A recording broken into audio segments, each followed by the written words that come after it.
On. Hey, thanks for staying with us through the intro. And we are in our guest segment here of the Common Sense Show, where we're freeing America one enslaved mind at a time, and of course, with your help. And we have Jonathan Hollerman with us. And this is going to be a topic near and dear to my heart. And you've heard my broadcast partner, Doug Thornton, many times say in the last 2 years, his biggest concern right now for America is grid down. And I share that feeling. And I went through my history with former Congressman Trent Franks, who did a wonderful job exposing this to the deaf ears of the Obama administration and the Nuclear Regulatory Commission, who would not react to his concerns, which ended up being very valid and proven. So we're going to really put this out here front and center. And I will tell you, some of this you might find to be very disturbing. But that's kind of part and parcel for the times we're living in right now. So I think the more you know, the better decisions you can make for your life. And in that spirit, we're going to give you the straight, honest truth so you can make the best decisions. Jonathan is the Deputy Director of the U.S. Task Force on National and Homeland Security. And this is what he performs every day is about this situation with grid down. And we're going to explore the consequences here. And we'll also, before we leave, talk about my concern when we did the Grid X drills during the Obama administration, how he purposely let in the Chinese and the Russians to observe. And if you recall, and you followed me for a long time, you know I had a fit about that, as did my congressman. And so we're going to talk about Chinese transformers and why we should be concerned. But with this president, why we're not surprised. Jonathan, welcome to the show. First time appearance here. Really glad to have you. And my thanks to my friend and colleague, S.E.R.E. Westall, for referring you to me. I listened to some of your interview with S.E.R.E. It was, shall we say, eye-opening and dramatic. So just give the audience just a little bit of a feel for your background, what you've done to kind of set up where we're going. Sure. Thanks for having me on, Dave. So you've already mentioned I'm the Deputy Director at the U.S. Task Force on National and Homeland Security. So that is a congressional advisory board that advises Congress on grid security matters. And our mission is to educate the government and the American people on the various threats to grid down, threats that face our country, and as well as to provide solutions to prevent it. On top of that, I'm also the CEO and president of Grid Down Consulting. I'm a former United States Air Force S.E.R.E instructor. S.E.R.E stands for Survival, Evasion, Resistance, Escape. I sit on the board of directors at EMPact America, and I'm also a participating member of the Electromagnetic Defense Task Force, which I'm sure we'll probably get into at some point. That was a 3-day wargaming event down at LeMay Wargaming Institute, Maxwell Air Force Base, where it was a joint services effort. All the military was there, all your alphabet agencies were there, and we basically wargamed a grid down event, and that was a very eye-opening experience for me. Yeah, I can imagine. I'd like to ask you just a general question, something that comes up a lot on my show when I talk about this. Do you think it's more likely we're going to see a cyber attack to take the grid down, or will it be a devastating EMP attack? Sure. So there's 4 different threats that face our grid. The first one, and I'll do them from worst case scenario to the least case scenario. Worst case scenario is a nuclear EMP, which is a nuclear weapon or super EMP that's detonated about 300 kilometers above the Earth's crust here where we live, and you wouldn't know anything happened, but it would destroy most electronics in this country, and most importantly, take down the electric grid. Second would be a massive solar flare or CME, and those we're probably about 75 years past due for another big one to hit Earth, and that would also take down American electric grid, similar to the last big one we had was in 1859 called the Carrington event. Right. Third on that list would be cyber threat. We know Russia and China have infiltrated our critical infrastructure, including the electric grid. They have not activated those resources because mutually assured destruction at this point, because we're not at war with them, and our country buys all their stuff. So they're not trying to destroy the global economy. As long as we're buying their stuff, they're going to be perfectly happy to keep our lights on and our Amazon and eBay systems running. So in the case of a war, that has a different those things can change, right? And then the last would be a physical attack against the electric grid, similar to the Metcalf substation attack here about 7 or 8 years ago. And I know you covered that as well. Our security for our electric grid in general is self-regulated security by the electric utilities. There's no federal oversight. So that's a very real risk. If you're asking what's most likely, all four are likely at some point in time, and I would say in our lifetime. So one of these four is going to probably happen. So that you asked me what's more likely, cyber or EMP. It just depends on the nature of war. That's the future of warfare. And that's one of the things a lot of Americans don't really understand. They're kind of seeing it now in Ukraine. They're kind of seeing it in these recent wars where future technology is being used to fight on the battlefield. General Quast mentioned that the World War III is going to be fought in the electromagnetic spectrum. It's going to be fought in cyberspace. It's going to be fought with electronic warfare more so than it's going to be fought with soldiers. America is still trying to build the fastest plane, the biggest aircraft carrier, the most secret submarine, and that's all good and well. But many of our enemies are really focusing on future technology. They're taking steps into AI weaponry and different things like super EMP weapon technology that we're, as far as we know, we're not putting as much money into that side of the warfare. So it just depends on how the war kicks off. I believe a cyber attack will come before an EMP attack. But as Dr. Peter Pry, the patriarch of our foundation here, of our organization, once stated, it's probably going to be both at the same time. They'll probably lead with a cyber attack followed up by EMP. Interesting question, because I was going to ask you which one that you thought was more likely. But do you think the EMP attack, I understand it can be localized too, that there are weapons that can bring down planes on aircraft, our aircraft down on takeoff. I'm aware of an incident that happened, 9-10 years ago at the Arizona border near Douglas, Arizona. And I had that information from people from Luke Air Force Base that were willing to talk to me about it off the record. And they believed it was a portable, and you just aim it and fire it. It has an EMP effect on a general area, and you can project it to a certain altitude. And I believe it was developed in North Korea, but I think the Chinese had the hand in it. So I know about the partial. Do you think they'll do partial EMP attacks, or do you think at one point in time it'll be general? And I'll tell you why I'd be surprised if you say general, because the Chinese want to occupy this country for its resources. Wouldn't that be counterproductive? Okay, so there's about 3 questions in there. First, directed energy weapons. So it depends on the situation. If we're talking about terrorist organization, if we're talking about a nation state. So nation states may use directed energy weapons. They can take down buildings. They can take down, like you said, planes, aircraft carriers. However, you have to be kind of at location. There's evidence left behind. Let's put that out there. So if a nation state used a weapon like that, through the aftermath, we would probably discover exactly who did it. That's the great thing about, but that's the scary thing about a nuclear EMP. A lot of people think that the only way to launch a nuclear EMP is intercontinental ballistic missiles. We're going to see it coming from around, over the North Pole. We're going to have 3 or 4 minutes to respond.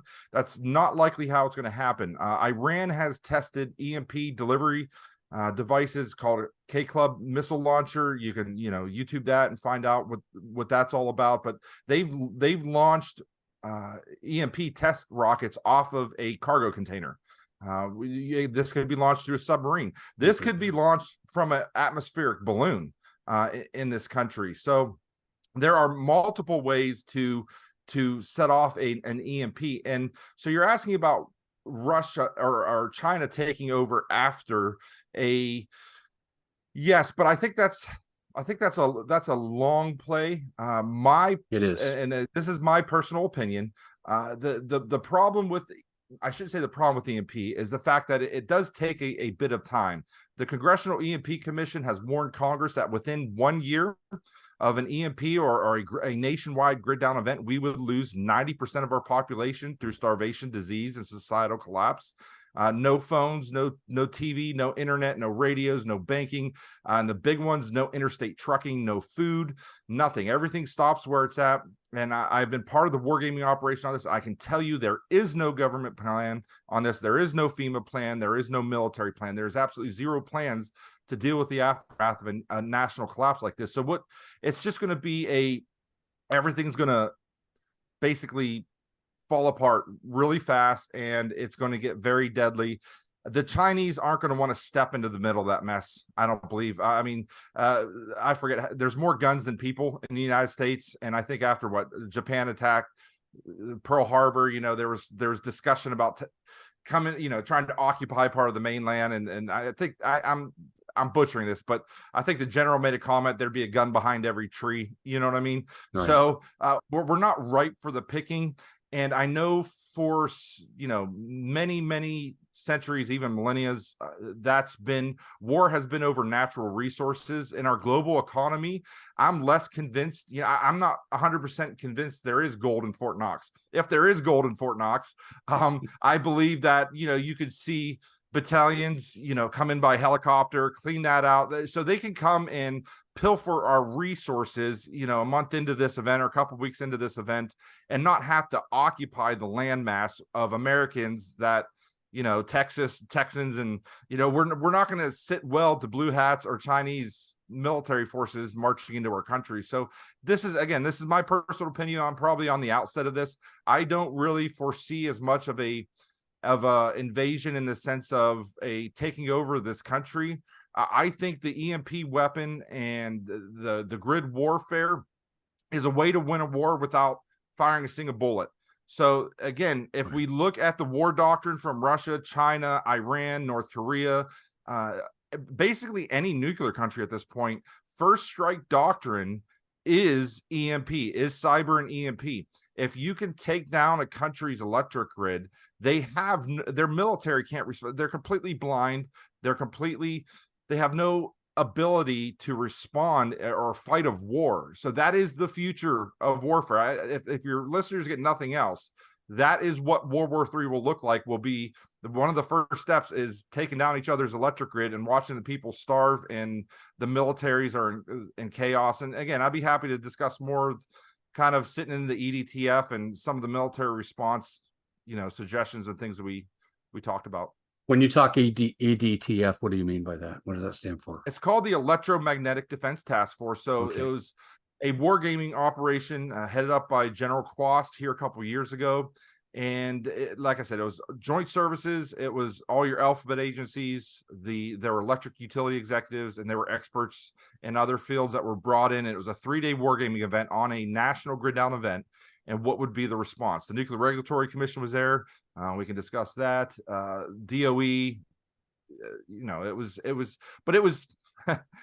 it was very eye-opening, because I assumed somewhere someone had a plan, right? There was some kind of plan, even a minimal plan. But as of right now, the United States military bases get 99% of their electricity from the civilian electric grid. They've warned Congress that if the national electric grid was taken down, they would not be able to respond. They've only got 24 to 48 hours of backup diesel generation on their bases. Their food infrastructure on their bases comes on the base. Their food resupply, just like everywhere else in this country, trucks come on their base once or twice a week and deliver food. They're going to run out of food within a week, maybe 2 at the most. So they're in the same boat as everybody else. And they've warned Congress that if they lose the electric grid or electricity through the civilian electric grid, they have no ability to respond. So these Hollywood movies you see where there's, box trucks rolling down, passing out MREs, that's never going to happen. There's no backup plans for communications in the case of an EMP. The base commander can't pick up the phone line, which runs through the civilian phone channels. No sat phones work because low orbit satellites fall out of the sky. No base commander has a file cabinet where he can pull and reach a file and say, oh, this is how I'm supposed to respond to this. It's going to be kind of every man for themselves as far as the military and the government goes. So it's kind of one of those situations where, like I said, a foreign enemy can completely destroy our country without firing a single bullet. It's interesting. I would almost suspect that on a base where they could maintain some presence for 48 hours and have food for a week, they might plunder the civilian population. Have you given that any consideration? I have. I'm not saying of all the military bases and all the reserve bases across this country that that's not feasible or that's not likely. I'm sure somewhere, someplace that's probably going to happen. Because there's no the ground troops are going to lose faith in their leadership because they're not going to be able to feed them. All right. I mean, that's one of the core things. When you join the military, they feed you, right? Everybody knows that. If they stop feeding you and giving you clean water and no place to go to the bathroom other than, you know, in the bush behind your dorm, the average trooper is going to lose faith in the chain of command. And in my report, Grid Down Death of a Nation, the psychology and physiology of human desperation, starvation, and living in a world without rule of law in this type of scenario, I really point to the humanity aspect of this. So the military will have never seen anything like this. Best way to explain this. As society starts falling apart, the average troop's going to just be sitting there. They're not going to be getting food. They're not going to be getting water. The bases aren't set up with the septic systems, most of them, to continue to function. So you could have raw sewage backing up into the dorms, into the base housing. It's just not going to be a livable location. And those soldiers, one by one or in small groups, I imagine the perimeter fence of most military bases is going to look like Swiss cheese within a week. I think it's going to be a slow leak of individuals leaving. And again, humanity is going to kick back in. Almost every soldier has a mom or a dad or a wife or a kid or a girlfriend somewhere. When they start seeing the cities burn on the edge of the horizon, they're going to go home to check on their loved ones and take care of their loved ones and protect them. So I kind of envision it more of a slow leak, and the leak's going to get bigger and faster and eventually just cease to exist. You know, there was an NBC show over a decade ago called Revolution, and they captured some of what you're talking about here when the grid went down. And I know it's Hollywood, but I saw some of the same things there. I saw some things I didn't think were realistic, but I thought they particularly did a good job with what you're talking about. But they got into also a Mad Max scenario. That seems like that would be pretty likely, especially in urban centers where people who aren't prepared, don't have food, water, resources, they're going to prey upon each other. Yeah, so this is kind of an important distinction to make. Again, I would highly recommend you can download my Grid Down Death of a Nation report. It's 122 pages. It's on the psychology and physiology of humans as when you take away their food, their infrastructure, and put them in this type of scenario. And you can download the report for free on my website, griddownconsulting.com, in the resource tab. You can get a paperback version of it on Amazon if you want. But it's very important to understand that a lot of times, and a lot of the experts will look at, oh, it's the city people that, you know, and that's true. They have limited resources and they're packed like sardines into a very tight space, and their infrastructure is not going to work. Yes, the city's going to fall apart within 2 to 3 days, and it's just going to escalate from there. Because again, this all comes down to food, right? But the country, I live very remote, and the country people are the same way. Every country person I know, that we all garden, they all garden, they all can, they all make fresh bread, but they still go to the store twice a week to get their supplies. They may know how to garden, but most of them go to the nursery each spring to buy their tomato plants or their pepper plants. They may have some seeds. They don't have a root cellar. They don't have, 3,000 or 4,000 canning jars. They don't understand. They've never lived off of what they've grown. So this idea that, and I'm not saying you're saying this, but I hear it a lot, this idea, well, it's going to be really bad for the city people. It's going to be really bad for the country people too, because they don't have the life skills that prior generations had with living without electricity. What's the number one skill they should have? Is it canning? No, the problem with canning is it takes a lot of glass jars. You're going to spend a heck of a lot of money. So if you look at a can of green beans or peas from the grocery store, like a pint size, you're looking at 60 calories, right? So the amount of food you're going to have to store in a canning and glass jars is going to be a mountain of it. So you need to learn how our ancestors did that for millennia with root cellaring and how to store different types of vegetables, what types of vegetables to grow, right? Potatoes, artichoke, things with a very high calorie count that will last a long time in storage, right? So even if we go back to like the 18th, the 1800s, the early 1800s, our forefathers that crossed the Great Divide and the Plains people, they still had a general store they went to for salt, that they went to for supplies. They had horse-drawn plows. All that stuff doesn't exist today. So the problem that you're running into is you have a very short window of time before things fall apart. And you don't have enough time, because a lot of people think, well, this is going to be like any other scenario. The brightest minds will get people together, even though the phones don't work. You have no way to get these people together. But even if you could brainstorm this situation or get people into the same location, it's such an overwhelming. We have 330 million Americans spread out across a very large landmass. The only way mass starvation does not exist in this world today is with electricity and interstate trucking, gas pumps, factory systems. I tell the story of, when you go to the grocery store, there is, let's say you buy a can of beans. You swipe that across the cash register. Instantly, a signal goes from that cash register to their store's distribution center saying, put another can of beans on the next truck. The distribution center computer then forwards another electronic signal to the canning facility. We need another can of beans on the next truck, the canning facility to the farm, so on and so forth. Our world, our food infrastructure is trillions, billions and trillions of electronic signals on a daily basis. If you stop that, everything stops exactly where it's at. When the grocery stores are empty, they're never getting resupplied. And it's just, there's really no way to stop this without hardening the grid beforehand and having the ability to fix the electric grid quickly to prevent what you're calling Mad Max. And I would, 100% agree. That is what it will look like. Interesting. Let's go through, you said 90% death rate after 1 year. 1 year goes. Let's talk about all-cause mortality beginning in the early stages. I would imagine airplanes falling from the sky if it was an EMP, stuff like that. So let's walk through the causes of death that we'll see to get to that 90% figure. Okay. So again, you mentioned plane crashes. That's a very small percentage. I think it's something like 20% of Americans at this point need some sort of pharmaceutical to live with. So pharmacies are going to be closed. They're going to be looted here probably within a couple days.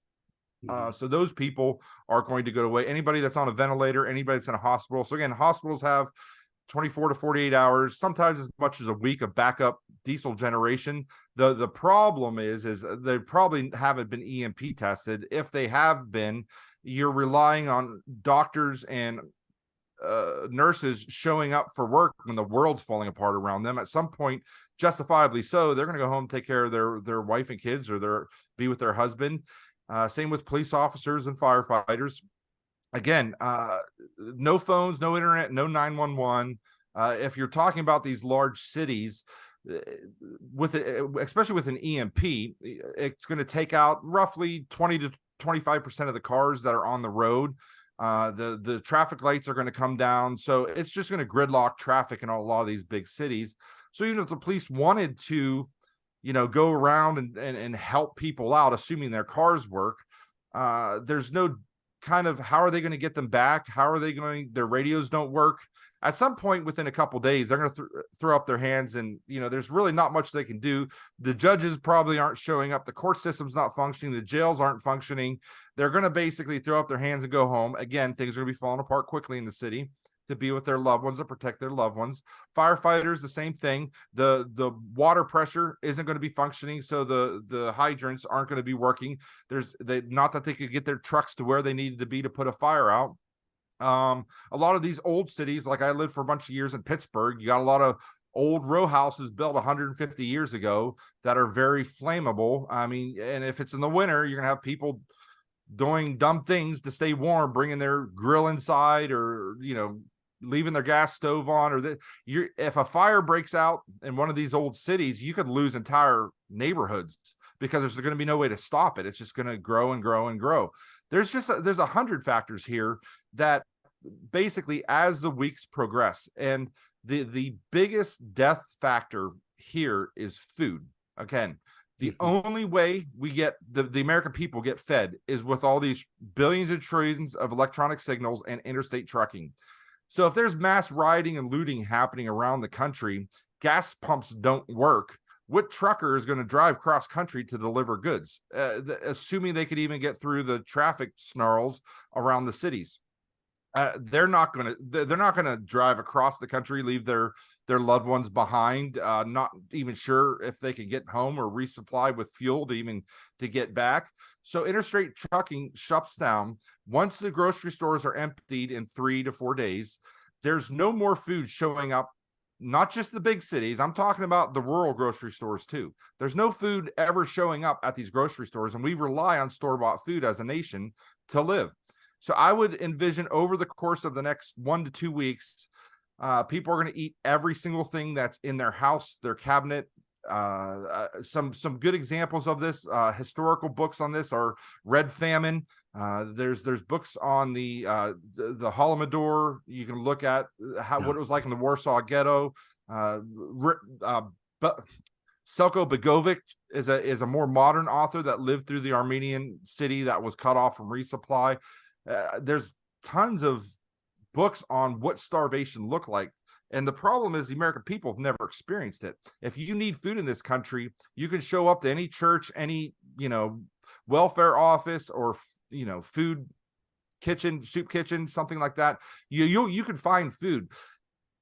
People haven't experienced going a week, 2 weeks, 3 weeks without a single substantial meal. And that's the nature of my research. And that's the book that I put out there and the report that I put out there that ended up becoming a #1 bestseller in experimental psychology on Amazon, was basically explaining how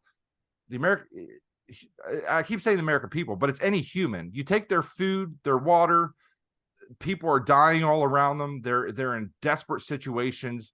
Their ability to process information goes down very, very fast.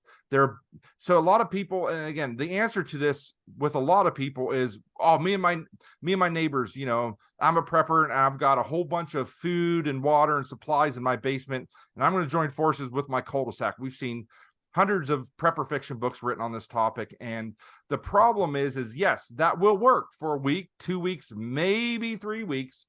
But one, the person that put that food and water in their basement, they plan that for their family, likely. And if they bought a long-term food package, they probably only have about 30 or 40% of the food, the calories they think they do. So they probably don't even have the 6 months that they think. They probably only have about 2 months.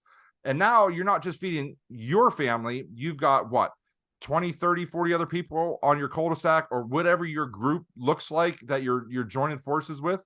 You can't expect them to join up with you if you're the only one eating. You're going to have to share your food with them. You're not going to keep it secret. People are going to figure out you're the only one not getting skinny or moving their belt notches in, right? So you're going to have to share your food. All these groups are going to run out of food in very short order. And if we look at, again, Selko Begovic, The Dark Secrets of SHTF Survival, right, I'd highly recommend everyone read that.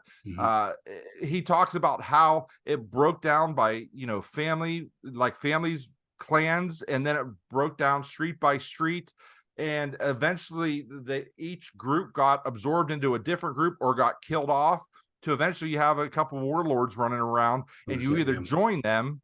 If you want to have any hope of getting food or resources, you have to join them and check your conscience at the door and do what they tell you to do, or you're going to starve to death. And last thing, I'm going for a minute, but just there's so many people through normalcy bias that say, well, I would never do something evil. I would never do this or do that for food. And that's just not the case. History bears that out with cultures that were far more, civilized. I shouldn't say civilized, but more ethically moral than our current culture is, right? You have your 6-year-old daughter is laying on a couch, gray and gaunt, and her face is all sucked in because you, mother or father, haven't been able to get that child a single bite of food for the last 2 weeks. What wouldn't you do to save your child? What wouldn't you do to get food? So I know this sounds like some conspiracy, far-fetched science fiction TV show or something, but it's not. This is the reality. The Congressional EMP Commission has warned Congress on this topic, as have our organization and many other organizations, that if you do not harden the grid and fix this problem beforehand, that's the future this country faces. And unfortunately, our government is owned by lobbyists at the utilities. And again, we can talk more about that, but I'll let you chime in here. No, I hear what you're saying. You're right. And it's like we're looking at everything else other than what we should be looking at. What about the effect on nuclear power plants? A lot of us are concerned about potential meltdowns, and you have 120 or so nuclear power plants in North America. Will they become nuclear bombs? I mean, what's the risk? Okay, so every single one of them is that threat of meltdown. That's a little different than blowing up, similar to what happened in Russia. Oh, what's the name of that? The one that blew up in Russia back in the 70s. God, I'm having a senior moment. I'm having a brain. No, anyways, so we're looking at more of a Fukushima type of situation. When I was at the Electromagnetic Defense Task Force, the Nuclear Regulatory Commission was there, and a couple of huge oversights. At that point in time, the last event I was at, they had yet to have their backup generators EMP tested, which to me is the biggest oversight in history. I mean, if there's one set of generators we want to function after this type of event, we want the generators that run the pumps that keep the spent fuel rods and the cooling pools. We want to keep that stuff from boiling over and going Fukushima, right? So I'm not sure if they've had that done to this point, but that was a huge oversight. At that point in time, they had the average nuclear facility has 7 days of backup fuel to run those generators. Hopefully they work. If they do work, they've got 7 days of fuel. They had a civilian contract for resupply. Okay, we just talked about truckers not driving across the country with fuel trucks. It's not going to happen. That maybe they get their first resupply, but they're not getting the next, right? So I believe there's a very good chance of probably NATO stepping in, because they don't want 99 nuclear facilities going Fukushima and all that, going around the northern hemisphere to their country. So I hope that NATO or somebody steps in and keeps those fuel resupply happening. I don't know. That's huge logistic situation with complete utter chaos in this country. So I don't know how they would make that, but hopefully they do. The other big oversight was, and this was, one of the points kind of I brought up was like, what do you guys have there for food and cots? And then this was the second year they came back and said, hey, we've got, I think 30 days worth of food for some of our employees. Cause that was the big point, is like, you've got a minimum amount of button pushers and lever pullers that you have to keep at the facility to keep it running. You're going to have a security team there alongside them to protect them. So at the first EDTF meeting, they didn't have anything there. So we convinced them. So they got some cots and some food and some ways to get water. And so that was great. But my question was what about their immediate families, these button pushers and lever pullers and security guys?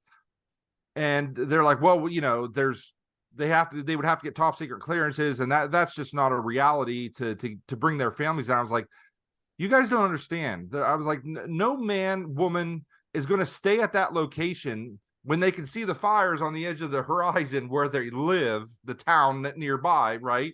And mass rioting, looting a week, 2 weeks in, they're going to go home to their families and children, period. You're not going to keep them there.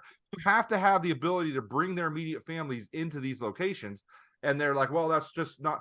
And so I was kind of like, well, fine, don't get them security clearances, but put the food and cots there and just have them do it after the fact. I said, because they're never going to stay there. And that, again, this is what I'm saying about the military and a lot of these government organizations. They don't have the ability to think outside the box. They only have the ability to plan through normalcy bias in the world that we're in now. That makes sense. That's sane. You can have conversations with people and the conversations make sense. Nobody's out to kill you over a can of peaches that they think you might have, right?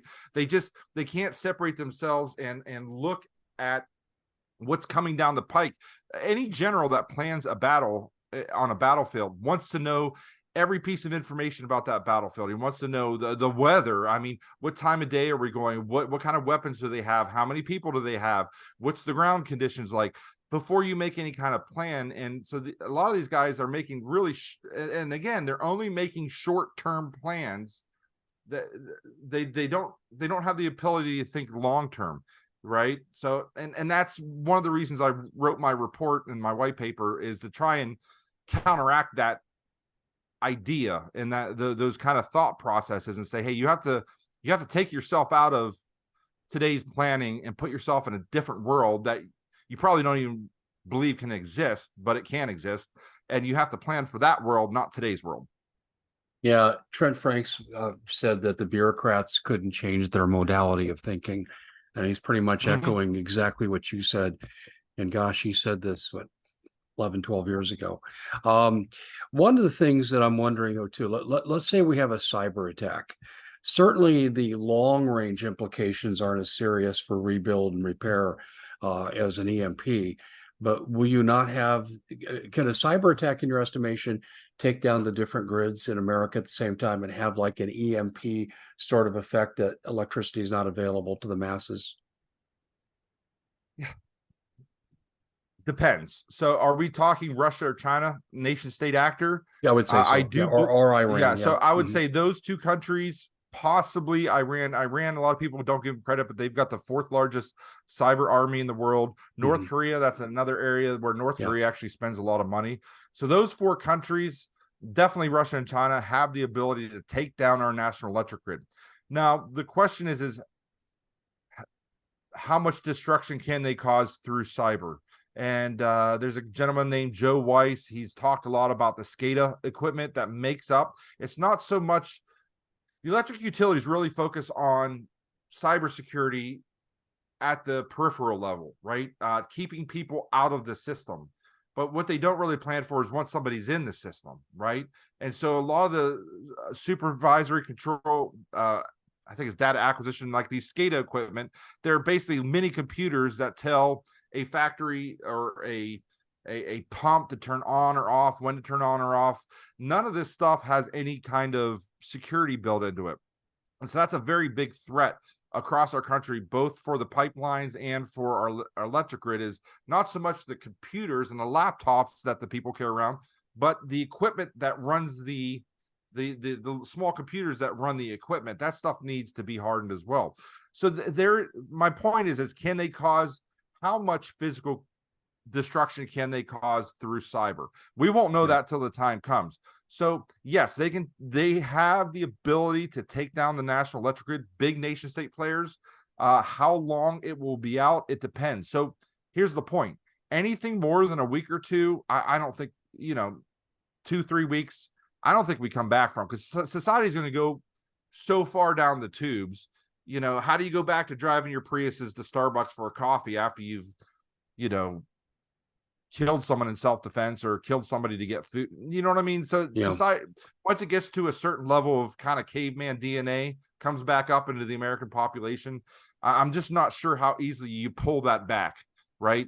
If you get power on in one state or in one region. So I definitely think a long-term power outage is possible.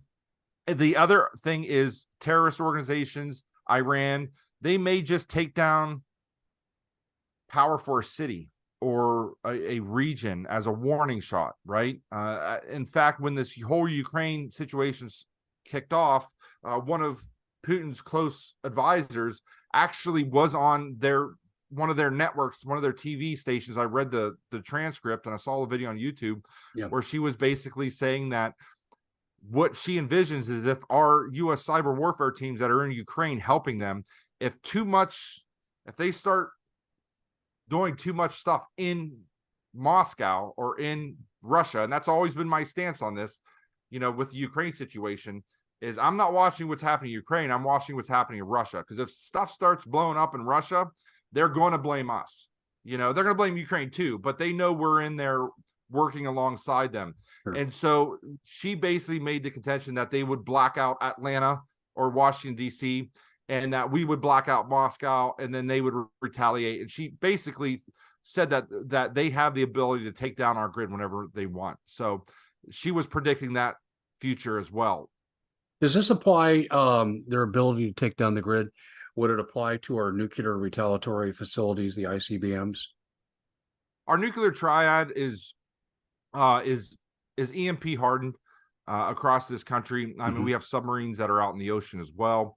So I do not believe it would take down our nuclear response. But here's the thing about EMP. If you drive a cargo container or submarine into the Gulf of Mexico and you fire a missile straight up in the air, and we have no missile defenses from anything firing straight up. Our missile defenses are pointed towards the North Pole, not the South, and therefore they're to stop missiles coming over the poles, right? In the Gulf of Mexico, there's nothing going to stop this thing. If they decide to do it, it's going to happen. And they shoot that missile straight up in the air. That nuclear device, that nuclear weapon detonates 300 kilometers up in low atmosphere. And there's no way to tell what country it came from.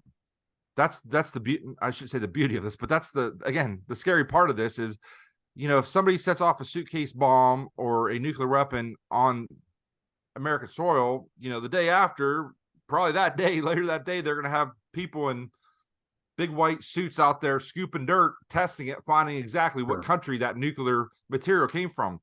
That doesn't happen if it happens up in the atmosphere. We're just, so I guess the point I'm making is nuclear deterrence. Who do you nuke, right? We can suspect, it was probably Iran. Do we just nuke them?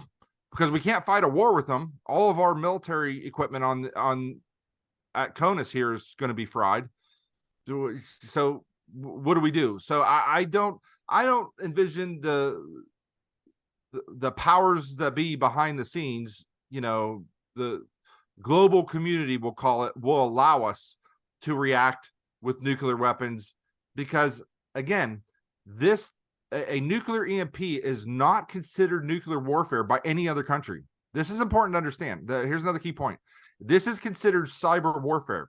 If they detonate a nuclear bomb at 300 kilometers above the Earth's surface over our country, none of that fallout hits us. They don't kill a single person by doing that. In fact, Iran, in their war doctrine, one of their statements is it's Sharia compliant.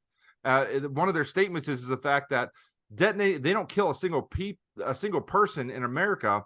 We kill ourselves. Our own arrogance and our dependence on electricity is what kills everybody in this country. So they consider Sharia compliant. Killing 300 million Americans is Sharia compliant because it's cyber warfare, because it just affects electronics. It does not kill people directly. Well, it's an interesting twist, isn't it? I think the thing that I really wonder about, though, is there anything that the average person can do to mitigate the dangers? And I know it's a tough question. Yeah. I have it's not a tough question. It's a very complicated question. So here's my answer. If you have a lot of money to put some food, water, and have a fallback location in an urban area, in Uncle Bob's farm, somewhere off the beaten path, your best chance of living is the least amount of human interaction you can have that first year. If you can survive through the death and destruction of the first year and have kind of the life skills needed to survive after the fact, that's your best chance of success. So having a kind of a fallback location and supplies there to live as long as possible. I realize that's the average blue collar guy out there. That's not in their realm of things that they're planning for their future. They're putting their kids in college and things like that. So I don't want you to cash in your kids' college fund based off this conversation I've had with Dave and run out and, this is don't operate in fear is what I'm getting at. Be wise. My biggest recommendation is educate yourself on the threat. So again, I wrote books, Survival Theory 2 on this topic. Let me interrupt you here. I want you to tell the audience how they can get a copy of your book. Anywhere books are sold. I mean, you can get it at Barnes and Noble if you want. You can get it ordered through there. Amazon, Okay. Kindle, you can listen to my books on Audible. They're available in basically every format. So Survival Theory 2. I've also written a fiction series, but I would definitely start with the other two books I just mentioned. You can download that report that I mentioned. Probably the first 40%, 30% of Survival Theory 2 is actually that report I did for the Electromagnetic Defense Task Force on the starvation issue. Again, has to do with the psychology and physiology of what happens to the human brain, what happens to the human body.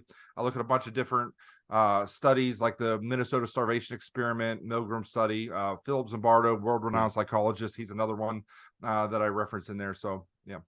You're talking about the prison experiment with Zimbardo? Yeah, yep. Yeah, well, he has a book called The Lucifer Effect also, Yeah, how that's good true. people Yeah. turn evil.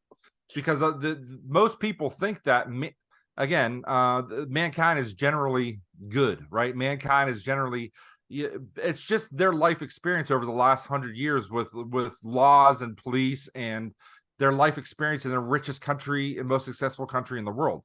The fact of the matter is man is depraved from birth. As a Christian, I believe that mankind is the amount of evil a human can do to another human being is almost unheard of. Again, so if you read the Lucifer Effect, his study is on how like an average farm boy from Omaha can go over to Vietnam, do horrible atrocities, and then come home and live a normal life. He did studies on the Nazis and how they could go to a concentration camp and put people into ovens, and then you find them 20 years later and they're a used car salesman, right? They've got a family and kids, right? How can horrible things happen? So it's a fascinating book. Again, Lucifer Effect, Right. how good people turn evil. Yeah, I'm a former psychology professor, so I'm very familiar. You talked about Milgram, and we get into groupthink and all those issues there. It's just, yeah, I hear what you're saying. We're just about out of time, but I want to ask, and I have to have a brief answer on this, and it's probably not a brief answer is appropriate, but we have open border. Does your work concern the possibility of terrorists coming in who are trained to take down the grid manually? So that would get into the physical attack against the electric grid. Yes. Yeah, I mean, yeah, we definitely do look at that. We were just looking at a report on special interest alien apprehensions at the border. We know that just in the last 2 years, we had over 1,600 Pakistanis that were captured at the border. There are hundreds of Libyans, and I think 6,000 or 7,000 Afghanis were captured. These are the ones we caught. And if you know anything about the southern border right now, there's a whole lot we're not catching, right? So, I mean, if we caught 1,600 Pakistanis the last 2 years crossing the border, how many are actually here, right? And Well, so I'm not saying every single person from Pakistan or from Afghanistan or Lebanon, where Hamas is, or any of these countries, I'm not saying every single person is evil. A lot of them are coming here to work. But even if it's a small percentage of them that were sent here, and if our eyes tell us the truth, a lot of them are military-aged men, right? Yes. And I think there's as much as 100,000 Chinese that came across the border here in the last couple of years. And some of them have PLA tattoos. I mean, I've been told that by Border Patrol. Absolutely. They're interdicting Chinese soldiers. Yes. The idea that we don't, because of our border security and our porous border on the southern end there, the idea that we don't have sleeper cells from many countries in this country right now waiting to be activated, I mean, I think you'd have to be extremely naive not to understand that fact. And the causation either comes from just unbelievable stupidity or intent. And we'll leave that to the audience to decide what they will on that issue. Well, Jonathan, it's been a pleasure having you on. First time visitor here to the Common Sense Show. Certainly, I hope it's not your last, because there's a lot we left on the table, and I look forward to having you back to discuss that. Happy to come on anytime, Dave. Thank you so much. Thanks, Jonathan. Take care.